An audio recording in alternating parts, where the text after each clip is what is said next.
মাত্র 2 মিনিটে আপনি আপনার একটি ফর্মাল ড্রেসের ছবি রেডি করবেন। তো হ্যালো ভিউয়ার্স, আসসালামু আলাইকুম। অবশ্যই সবাই আমার ভিডিওটি পুরো দেখবেন। দেখার পরে আপনি অবশ্যই কিছু না কিছু শিখতে পারবেন। সকালেরই দেখা উচিত।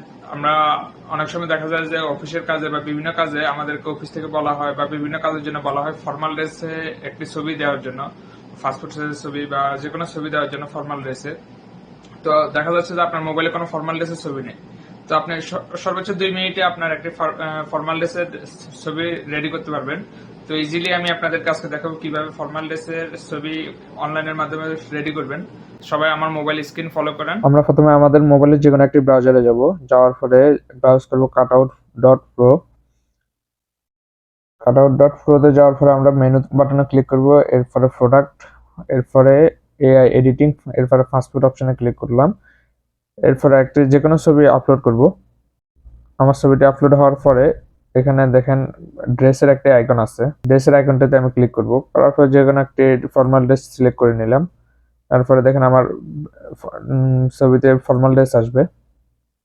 দেখেন আমার ছবিতে পুরো একটা ফর্মাল ড্রেস চলে আসলো। এরপরে আপনি চাইলে আপনার ছবির ব্যাকগ্রাউন্ড চেঞ্জ করতে পারবেন, সাদা অথবা আমি সাদাই রাখলাম, ফর্মাল ড্রেসের সাথে সাদাটাই মানায়। তো এরপরে ডাউনলোড এইচডিতে ক্লিক করে আমরা ছবিটি ডাউনলোড করে নেব। এখন দেখেন আপনার একটা পাসপোর্ট সাইজের ছবি রেডি হয়ে গেল ফর্মাল।